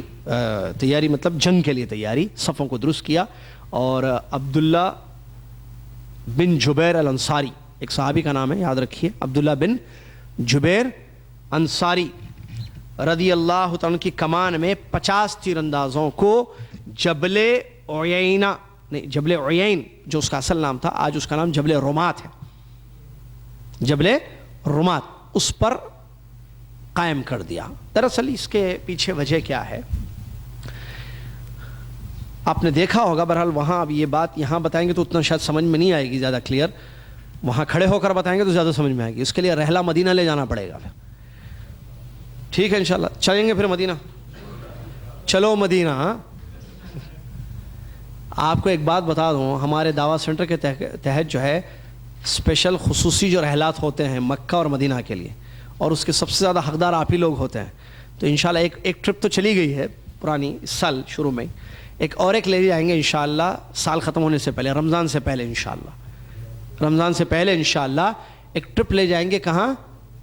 مدینہ. چلو مدینہ اس کا نام. ٹھیک ہے، مدینہ تو سب جاتے ہیں، لیکن آپ ویسے نہیں جانا. کیسے کہ کیا حال ہے، وہ عقیدہ لے کر نہیں جانا شرکیات کہ میں مدینہ جا رہا ہوں، میرے قدم کانپ رہے ہیں. ٹھیک ہے، قدم لرزیدہ والا مدینہ نہیں چاہیے. ایسا نہیں جائیں گے. پیارے نبی وسلم کی محبت میں جائیں گے انشاءاللہ. پیارے نبی وسلم کی مسجد کی زیارت کے لیے جائیں گے. ٹھیک ہے نا؟ جو عقیدہ پیارے نبی وسلم نے اپنی امت کو دیا وہ عقیدہ لے کر جائیں گے انشاءاللہ. یہ سب سے اچھا جواب ہے، ادھر ادھر نہیں، سیدھے یہ بات. آپ لوگ جاتے ہیں ماشاءاللہ، جا چکے ہیں، لیکن ہمارے ساتھ بھی چل کر دیکھیے ایک سفر مدینے کا، جس میں جو ہے زیارت جو مشروع ہے اس کی زیارت ہوگی، اور جو بتانی چیزیں ہیں وہ بتائی جائیں گی، ضروری اشیاء. ٹھیک ہے، آنے جانے، کھانے پینے، رہنے کا سارا انتظام انشاءاللہ مکتب کے اوپر ہوگا. اس کے ساتھ آپ چلیں گے انشاءاللہ، ضرور انشاءاللہ رمضان سے پہلے. اور پچھلی ٹرپ میں اگر کوئی ہمارے ساتھ چلے ہیں مکتب میں، وہ نہیں چلیں گے. جو نہیں چلے ہیں وہ چلیں گے، کیونکہ وہ کچھ لوگ آ چکے ہیں اس سے. ہاں اگر جگہ ہے تو جو جا چکے تھے وہ بھی چلنا چاہے چلیں گے. تو وہاں احد میں کیا ہے، آپ دیکھیں پہاڑ کے دامن میں آج بھی وہ جبل رمات کے نام سے، جہاں پر پیغمبر نے تیر انداز صحابہ کو مقرر کیا تھا کہ یہاں سے ہٹنا نہیں. اور بڑی اہم حکمت تھی اس میں. دیکھیے ہمارے نبی صلی اللہ علیہ وسلم کی دور اندیشی اور دانشوری اور ذہانت دیکھیے پیارے نبی. میں نے کہا نبی محمد صلی اللہ علیہ وسلم جیسے نبی نہ کوئی تھے نہ ہیں، نہ کوئی پیارے نبی وسلم کے جیسا انسان نہ تھا نہ ہے، نہ قیامت تک آ سکتا ہے صلی اللہ علیہ وسلم. ہر چیز میں کمپلیٹ مین جس کو کہتے ہیں، مکمل شخصیت پیارے نبی صلی اللہ علیہ وسلم کی ہر چیز میں. آپ بڑے ذہین تھے، بڑے دور اندیش تھے. آپ نے دیکھا کہ لڑائی جو ہے احد کے دامن میں ہو رہی ہے، ایسے فیس مشرکین سے ایسی لڑائی ہوگی. تو جو پیٹھ ہوگی صحابہ کی، پیارے نبی صلی اللہ علیہ وسلم کی اور صحابہ کی، وہاں جو ہے پہاڑ تھا، اس طرف جو جبل رمات ہے اس طرف پیٹھ تھی ان کی. تو وہاں سے ڈر تھا کہ دشمن آ کر حملہ کر سکتا ہے اوپر سے، اس راستے سے پیچھے سے. وہ جو جبل رمات ہے اس کے پیچھے سے آ کر حملہ آور ہو سکتا ہے دشمن، اور مسلمانوں کا بہت خطرناک نقصان اس میں ہو سکتا ہے، کیونکہ ان کا فیس جو ہے دشمنوں کی طرف تھا اور پیچھے پہاڑ تھا. کون سا؟ یہ احد پہاڑ نہیں کہہ رہا ہوں میں، جبل رمات جو ان کے پیٹھ پر تھا. تو وہاں سے دشمن کے آنے کا خطرہ تھا. اسی لیے نبی صلی اللہ علیہ وسلم نے 50 صحابہ کو عبداللہ بن جبیر انصاری رضی اللہ عنہ کی کمان میں مقرر کیا، تیر انداز تھے یہ سارے، تیر انداز، اور کہا کہ تم یہیں رہنا جب تک میرا حکم نہ آئے، یہاں سے نہیں ہٹنا، اگر جنگ جیت بھی جائیں ہم تب بھی جب تک میں حکم نہ دوں وہاں سے نہیں ہٹنا۔ یہ حکم تھا کس کا؟ آرڈر تھا، جب تک میں دوسرا، اب یہ پہلا آرڈر ہے کہ وہاں رہنا ہے تمہیں، جب تک سیکنڈ آرڈر نہیں آئے گا میرا اس وقت تک وہاں سے ہٹنا نہیں۔ تو انہوں نے کہا ٹھیک ہے، وہاں کھڑے ہو گئے کیونکہ وہاں سے خطرہ تھا۔ جنگ شروع ہوئی، دمسان کی لڑائی، 3000 ایک طرف، 700 ایک طرف، 700 میں بھی 50 ادھر، کتنے بچے تھے وہ؟ 650 لڑ رہے تھے، لڑائی شروع۔ یہ ہفتے کا دن تھا، صبح، کیونکہ یہ جمعہ کے دن تو آپ نکلے، پھر رات میں پڑاؤ آپ نے کیا، فجر کی نماز پڑھی ایک وادی میں، اور اسی راستے میں وہ 300 بھی نکل گئے 1000 میں سے، کون؟ وہ منافقین، تو بچے 700۔ تو پھر صبح لڑائی ہوئی، عام طور پہ لڑائیاں جو ہے صبح ہوتی تھی، ٹھیک ہے؟ تو صبح فجر کی نماز کے بعد جو ہے سنیچر کے دن، سیٹرڈے کے دن جو ہے شوال کی 3 ہجری یہ لڑائی وہاں پر ہوئی۔ کہاں؟ احد کے دامن میں لڑائی شروع ہوئی زبردست۔ خالد بن ولید رضی اللہ تعالیٰ عنہ مسلمان نہیں ہوئے تھے اس وقت، بعد میں مسلمان ہوئے ہیں۔ ابو سفیان بھی مسلمان نہیں ہوا، معلوم نہیں سب بعد میں ابو سفیان جو ہے فتح مکہ میں ہوئے ہیں، مکہ جب فتح ہوا تھا سن 9 ہجری، یہ تو 3 ہجری کا واقعہ ہے۔ اور ابو سفیان کا اسلام کب ہے رضی اللہ عنہ؟ سن 9 ہجری، تو بہت عرصہ ہے، تو 3 ہجری ابھی وہ بھی مسلمان نہیں ہوئے تھے، اور وہ جو مشرکین لڑنے کے لیے آئے تھے اس کی سردار ابو سفیان ہی تھے، ٹھیک ہے؟ اس وقت ابو سفیان ہی تھے۔ چلیے، تو خالد بن ولید رضی اللہ عنہ جو اس وقت ابھی مسلمان نہیں ہوئے تھے، انہوں نے بہت کوشش کی کہ پہاڑ سے جو ہے جائیں، لیکن جب بھی کوشش کرتے ان کو تیر انداز نظر آتے، تیار ان کو مارتے تھے، وہ چھپ کر نکل جاتے تھے۔ سمجھ رہے ہیں نا؟ ایک سے زیادہ تقریباً 2 یا 3 مرتبہ انہوں نے کوشش کی کہ پہاڑی کے راستے سے پیچھے سے حملہ کر دوں میں ان مسلمانوں پر، پیچھے سے حملہ کر دوں، لیکن وہ کامیاب نہیں ہو سکے۔ وجہ تیر اندازوں کی موجودگی تھی وہاں پر، وہ تیر چلاتے تھے، جیسے دیکھتے تھے مشرکین تیر چلاتے تھے، تو وہ لوگ پھر چھپ کے ادھر سے نکل جاتے تھے، دور چلے جاتے تھے، پھر آنے کی کوشش کرتے تھے، پھر وہی تیر انداز کا مقابلہ تھا، لہٰذا ان کو راستہ نہیں مل رہا تھا مسلمانوں پر حملہ کرنے کے لیے۔ یہ اہم چیز ذہن میں رکھیں۔ بہرحال جنگ ہوئی، اور اس جنگ میں جو ہے جو زبردست لڑائی ہوئی، اس لڑائی میں جو ہے مسلمان جیت گئے الحمدللہ، اللہ تبارک و تعالیٰ کی مدد، اللہ تعالیٰ نے ان کو ثابت قدم رکھا۔ اچھا، اس میں خود نبی صلی اللہ علیہ وسلم بھی لڑ رہے ہیں، ذہن میں رکھیں آپ، اسی لیے غزوہ کہا جاتا ہے اس کو، سریہ وہ جس میں خود نہ لڑے ہوں۔ تو یہ لڑائی ہوئی الحمدللہ، جس لڑائی میں بہت زبردست جان باز صحابہ نے جو ہے اپنی جان بازیاں دکھائیں، اور بہت اچھی لڑائی کی، جس میں بہت سارے نام آتے ہیں۔ ابو دجانہ رضی اللہ عنہ، جنہوں نے کافی زیادہ جو ہے اس مارکے میں جو ہے وہ کی، اپنی بہادری دکھائی، اور اس کے علاوہ بھی دیگر صحابہ نے بھی جو ہے اپنی بہادری دکھائی۔ جنگ جیت گئے، تو کافر مشرک جو ہے، ظاہر بات ہے جنگ جیتنے کا مطلب ان کے پاس جو بھی مال تھا اپنے ساتھ لے کر آئے تھے، وہ لڑائی کے ہتھیار وغیرہ سب چھوڑ کر بھاگنے لگے، وہ اپنا بچاؤ کرنے کے لیے بھاگنے لگے۔ جنگ ختم ہو گئی، صحابہ نے رسول صلی اللہ علیہ وسلم مسلمان جنگ جیت گئے۔ اب مال غنیمت لینے لگے، جو چھوڑ کر بھاگ رہے تھے نا، چھوڑ کر بھاگ رہے تھے، بھاگ گئے، بلکہ وہ چیزیں لینے لگے۔ یہاں جو 50 تیر انداز جبل رومات پر تھے، انہوں نے دیکھا، یہ وہ دیکھ رہے تھے نا، وہ دیکھ، اور ساتھ میں جو ہے ڈیفنس کر رہے تھے ان کا پیچھے سے۔ تو انہوں نے جب دیکھا کہ جنگ ختم ہو گئی ہے، مسلمان جیت گئے ہیں اور دشمن ہار گیا ہے، اور مال غنیمت لوٹا جا رہا ہے، مال غنیمت لیا جا رہا ہے، تو وہ لوگوں نے کہا چلو ہم بھی جا کر لے لیں گے۔ تو صحابی جو کمانڈر تھے عبداللہ بن جبیر رضی اللہ عنہ، ان کو منع کیا، کہا کہ نہیں، پیارے رسول کا حکم کیا ہے، ہم جنگ جیت بھی جائیں تب بھی دوسرا آرڈر آنے تک، دوسرا حکم آنے تک ہم نہ اتریں، یہ جگہ نہ چھوڑیں۔ نبی صلی اللہ علیہ وسلم نے فرمایا یہ جگہ نہیں چھوڑنا تم۔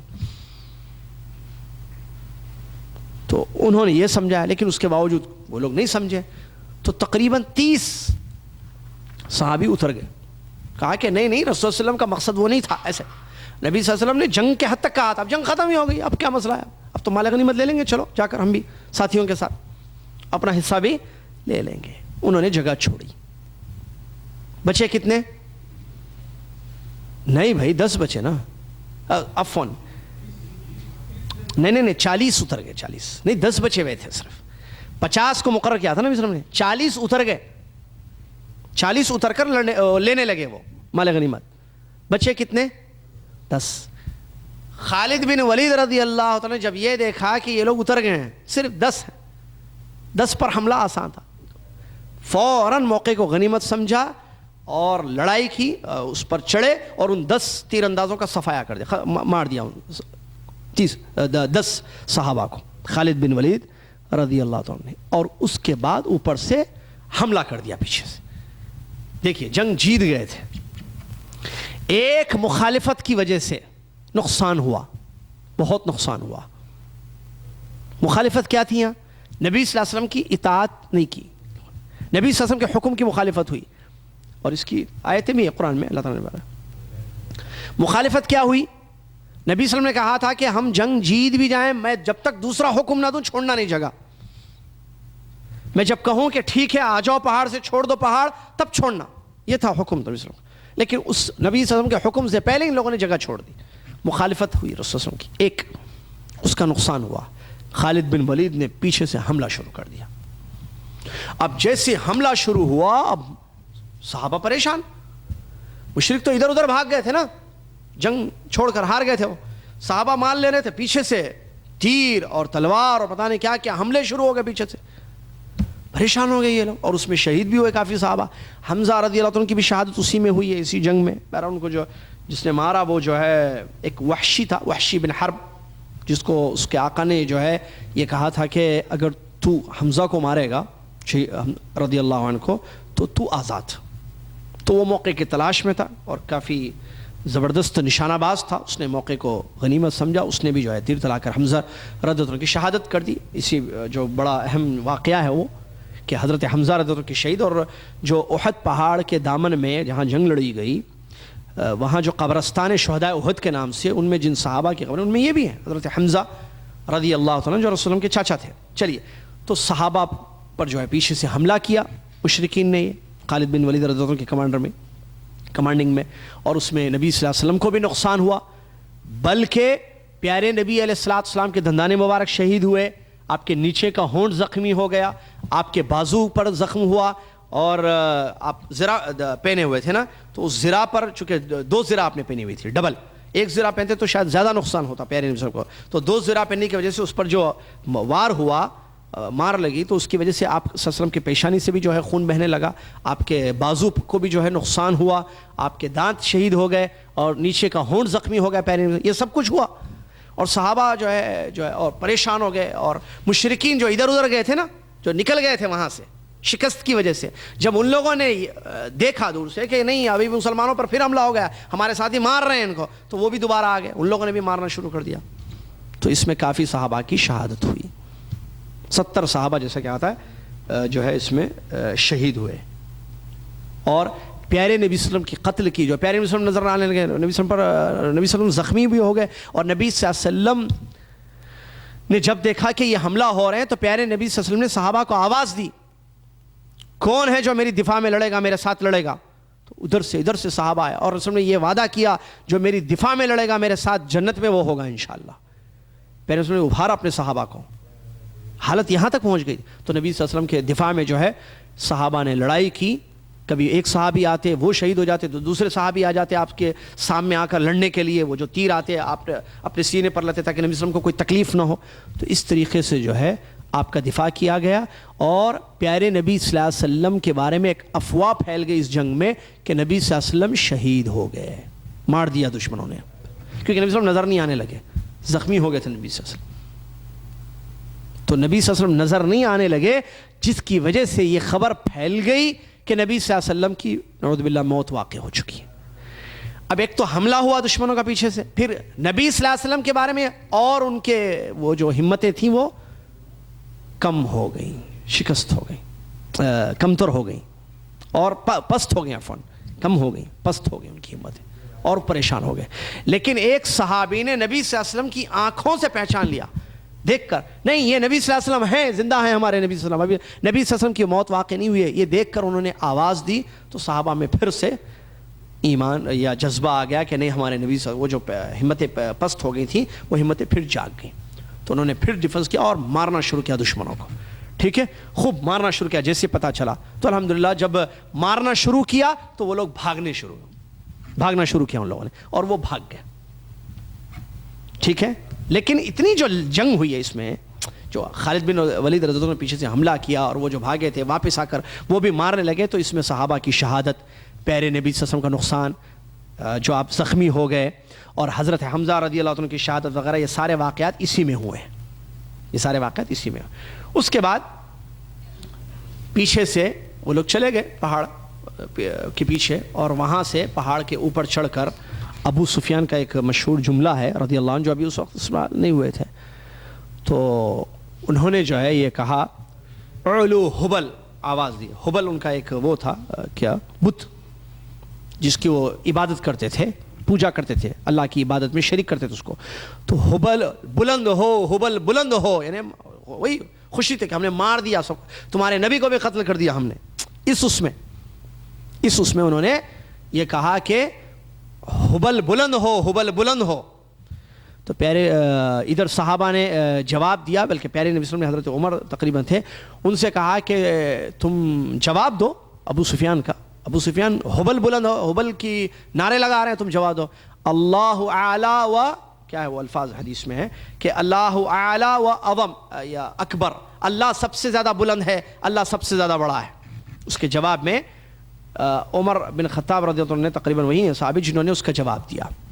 پھر اس کے بعد اس کے جواب اس نے کہا کہ لنا العزا ولا عزا لکم، ہمارے پاس عزا ہے، تمہارے پاس عزا نہیں ہے. ابو سفیان نے کہا اوپر سے ختم ہوگی جنگ، وہ چلے گئے. جاتے جاتے یعنی بولتے نا جاتے جاتے کچھ کہہ کر جانا، تکلیف دہ باتیں، وہ ایک تو جنگ تو نہیں ختم ہوگی، اب جاتے جاتے تکلیف دہ باتیں کہہ کر جانا. حبل بلند ہوگا، انہوں نے کہا اللہ بلند ہو، اللہ اعلیٰ، اللہ زیادہ بلند ہے، حبل نہیں ہے. پھر اس نے کہا، ابو سفیان نے کہا لنا العزا ولا عزا لکم، ہمارے پاس عزا ہے، تمہارے پاس عزا نہیں ہے. عزا کیا ہے؟ یہ بت. دوسرا قرآن میں اللہ تعالیٰ نے اس کا ذکر کیا ہے، عزا. عزا ایک بت تھا، عزیز ورڈ سے کسی نے کہا تفسیر میں کہ یہ نکلا انہوں نے اور اپنے بت کا نام عزا رکھا تھا انہوں نے. تو ہمارے پاس عزا ہے، یعنی عزا بھگوان ہے ہمارے پاس، تمہارے پاس عزا نہیں ہے. تو رسول صلی اللہ علیہ وسلم نے کہا کہ جواب دو اس کا. تو صحابی نے، حضرت عمر ہے تقریباً یا حضرت ابو بکر صدیق رضی اللہ عنہ، انہوں نے جواب دیا کہ اللہ مولانا ولا مولا لکم، اللہ ہمارا مولا ہے، تمہارا کوئی مولا نہیں ہے.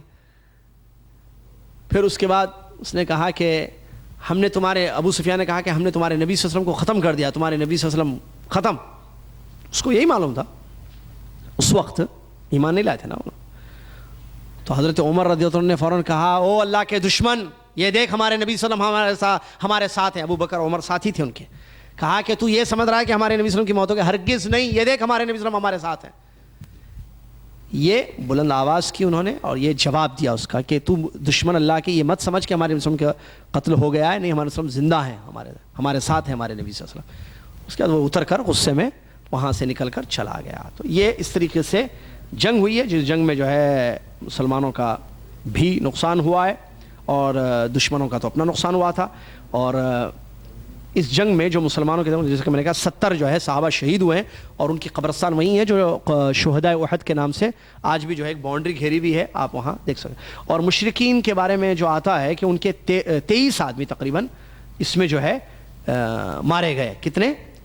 23. اور جو واقعات آتے ہیں کہ حضرت حمزہ رضی اللہ عنہ کی جو شہادت ہوئی، تو ہند نے جو ہے یہ عہد کیا تھا میں اس وقت تک کھانا نہیں کھاؤں گی جب تک اپنے ابا کا بدلہ نہیں لوں گی اور اس دشمن کا جو ہے کلیجہ نہیں چباؤں گی. یہ بھی تاریخ میں، سیرت میں لکھا ہے، سیرت ابن ہشام وغیرہ میں یہ بات لکھی گئی ہے کہ حمزہ رضی اللہ عنہ کا اس نے سینہ چاک کیا. حضرت حمزہ رضی اللہ عنہ کو شہید کر دیا اس نے، کس نے؟ وحشی نے. وحشی بن، کیا نام تھا اس کا؟ وحشی بن حرب نے. آزادی کی خوشی میں کافی مشہور، وہ انتظار میں تھا جب لڑائی ہو رہی تھی وہاں پر، اس انتظار میں تھا. حمزہ کو دیکھ رہا تھا کہ جیسے موقع ملے تیر پھینک کر حضرت حمزہ رضی اللہ عنہ کو شہید کر دے تاکہ آزاد ہو جائے وہ اپنی غلامی سے. تو اس کی لالچ میں آزادی کے اس نے یہ کام کیا تھا بہرحال. اور ہند نے، جو ہند بن نبی حضرت ابو سفیان رضی اللہ عنہ کی جو بیوی ہیں، اس نے یہ قسم کھائی تھی کہ میں کلیجہ چباؤں گی، کچا کلیجہ حمزہ کا. غصہ تھا اس کو بہت کہ میرے ابا کو اس نے، حمزہ رضی اللہ عنہ نے شہید کر دیا. کس میں؟ جنگ بدر میں. تو اس نے ویسے ہی کیا، سیرت میں لکھا ہے لوگوں نے کتابوں میں، حتیٰ کہ بعض مورخین نے یا سیرت نگاروں نے اس چیز کو لکھا. ابن ہشام میں بھی یہ واقعہ آیا ہے کہ اس نے کلیجہ لیا، نکال کر کلیجہ حمزہ رضی اللہ عنہ کا چبانے کی اس نے کوشش کی لیکن نہیں کر سکی. اس کے بعد وہ شاید کڑواہٹ یا کچھ ایسی محسوس ہوئی تو اس نے تھوک دیا اس کلیجے کو، نہیں چبا سکی وہ.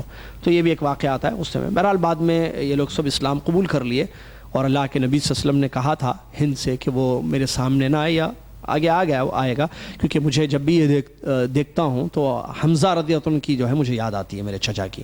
لہٰذا بہرحال یہ واقعہ ہوا اس طریقے سے جنگ، جس جنگ میں بجائے فتح کے ایک قسم کی ہزیمت ہوئی، اس میں ایک قسم کی شکست ہوئی، نقصان ہوا. اصل یہ نہیں کہیں گے کہ شکست ہوئی واقعی طور پر، کیونکہ وہ بھاگ ہی گئے آخر میں، لیکن نقصان جو ہوا، یہ جو 70 صحابہ شہید ہوئے، پیارے نبی صلی اللہ علیہ وسلم کو جو زخمی ہوئے، یہ سب اس ایک نافرمانی کی وجہ سے ہوا ہے. تو اس سے معلوم ہوتا ہے کہ اللہ کے نبی محمد صلی اللہ علیہ وسلم کی نافرمانی سے دنیا اور آخرت کا خسارہ اور نقصان ہے. اللہ تبارک و تعالیٰ نے قرآنی آیات اتاری ہیں سلسلے میں، جو سورہ آل عمران آیت نمبر 139 سے لے کر 142 تک، اور آل عمران میں ہی میں 152 153 آیت نمبر، یہ دو آیتیں، اور وہ جو 139 آیت نمبر 139 سے 142 تک کی جو آیتیں، یہ سب اسی پس منظر میں اتری ہیں. اسی غزوہ احد کے سلسلے میں یہ آیتیں نازل ہوئی ہیں، جس میں اللہ تبارک و تعالیٰ نے ایمان والوں کو ہمت دلائی اور کہا وَلَا تَهِنُوا وَلَا تَحْزَنُوا، نہ تم غم کرو نہ پریشان ہونا، تم ہی بلند ہوگے، سربلند تم ہی رہو گے، ان کنتم مؤمنین، اگر واقعی تم ایمان والے ہو. اور اگر تم کو تکلیف ہوئی ہے اس جنگ میں تو تم سے پہلے بھی اس سے تکلیف ہوئی، لوگوں کو تکلیف ہوئی ہے، ایمان والوں کو آزمایا گیا ہے. اور یہ اللہ تبارک و تعالیٰ کا اصول اس طریقے سے جو ہے ہوتا ہے تاکہ اللہ تبارک و تعالیٰ یہ دیکھے آزما کر کہ کون مومن ہے. اور اللہ تبارک و تعالیٰ تم میں سے کسی بعض کو شہید بنانا چاہتا ہے، اور اللہ تعالیٰ ظالموں کو پسند نہیں کرتا ہے، اور اللہ تعالیٰ آزمانا چاہتا ہے ایمان والوں کو اور کافروں کو مٹانا چاہتا ہے. کیا تم یہ سمجھتے ہو کہ یہ سب ترجمہ آیتوں کا، کیا تم یہ سمجھتے ہو کہ جنت میں ایسے ہی داخل ہو جاؤ گے جب تک اللہ تعالیٰ کو یہ معلوم نہ ہو، یا اللہ تعالیٰ یہ نہ دیکھے کہ تم میں سے کون حقیقی جہاد کرنے والے لوگ ہیں اور کون اللہ تعالیٰ کے حکم پر یا اللہ تعالیٰ کے راستے میں صبر کرنے والے لوگ ہیں. یہ بھی آیتیں ہیں. اور اس کے بعد کی آیت میں اللہ تبارک و تعالیٰ نے یہ فرمایا کہ اللہ نے اپنا وعدہ سچ کر دکھایا، اور اللہ تبارک و تعالیٰ کے حکم سے جو ہے تمہیں کامیابی ملی، یہاں تک کہ حتیٰ اذا فشلتم وتنازعتم فی الامر وعصیتم. یہ وہی آیت ہے جو جبل رمات پر تیر اندازوں نے جو نافرمانی کی نا، اس سلسلے میں یہ آیت اتری ہے، وہ سورہ آل عمران کی، جس میں اللہ نے فرمایا یہاں تک کہ جو ہے تم آپس میں لڑ بیٹھے، اختلاف کر گئے کہ نہیں ہم جائیں گے وہ مال لینے کے لیے. اس قسم کا جو اختلاف ہوا تھا، کمانڈر نے روکا تھا کہ نبی صلی اللہ علیہ وسلم نے منع کیا ہے، اس کے باوجود انہوں نے کہا نہیں ہم جائیں گے، ختم ہو گئی جنگ. تو اسی کی طرف اشارہ ہے اس میں، وتنازعتم فی الامر، اور تم نے اختلاف کیا، وعصیتم من بعد ما اراکم ما تحبون، اللہ تعالیٰ نے تم کو تمہاری پسندیدہ چیز دکھائی، یعنی کامیابی، جنگ جیت گئے، مال غنیمت تم نے دیکھا، یعنی جنگ جیتنا یہ تمہارا مقصد تھا، یہ تم چاہتے تھے، تو تم جو چاہتے تھے اللہ تعالیٰ نے وہ تمہیں دکھایا، لیکن اس کے بعد تم نے نافرمانی کی. بعض لوگ تم میں سے دنیا چاہتے ہیں، بعض لوگ آخرت چاہتے ہیں. پھر اللہ تبارک و تعالیٰ نے تم کو آزمایا اور اللہ تعالیٰ نے تمہارے گناہوں کو معاف کر دیا، اور اللہ تعالیٰ ایمان والوں پر فضل کرنے والا ہے. یہ ساری آیتیں جو ہے جو سورہ آل عمران کی آیتیں ہیں، یہ ساری اسی جنگ کے سلسلے میں اتری ہیں، جو جنگ کا خلاصہ ابھی آپ کے سامنے پیش کیا گیا ہے. اللہ سے دعا ہے اللہ تبارک و تعالیٰ ہم لوگوں کو توفیق عطا فرمائے کہ ہم ایسی ایمان والی زندگی گزاریں جو زندگی اللہ تبارک و تعالیٰ کو پسند ہے، اور اللہ تبارک و تعالیٰ جس زندگی سے راضی ہوتا ہے. اللہ تعالیٰ سے یہ بھی دعا ہے کہ اللہ تعالیٰ ہر حال میں تیری بندگی اور تیری عبادت والی زندگی گزارنے کی ہم کو توفیق عطا فرمائے. اللہ تیرے ہر حکم پر ہم تیار ہوں، ہم کو اس کی توفیق عطا فرما، اور تیرے رسول محمد صلی اللہ علیہ وسلم کی صحیح مکمل اطاعت اور فرمانبرداری کرتے ہوئے زندگی گزارنے کی توفیق عطا فرما. آمین. وآخر دعوانا الحمدللہ رب العالمین، والسلام علیکم ورحمۃ اللہ وبرکاتہ. سلسلہ جاری ہے انشاءاللہ. آئندہ کلاس میں بھی مزید کچھ اہم غزوات کو بتا کر ہم غزوات کا سلسلہ آئندہ کلاس میں ختم ہو جائے گا، اور اس کے بعد والی جو کلاس ہے انشاءاللہ جو 2 کلاسیں اور باقی رہ جائیں گی، اس میں ہم انشاءاللہ پیارے نبی صلی اللہ علیہ وسلم کی حیات طیبہ کو آپ کی خدمت میں، یعنی ان کے حلیہ مبارکہ کو پیش کریں گے یا بتائیں گے. جزاکم اللہ خیر. کفارۃ المجلس پڑھ لیں. سبحانک اللہم و بحمدک، اشہد ان لا الہ الا انت، استغفرک و اتوب الیک.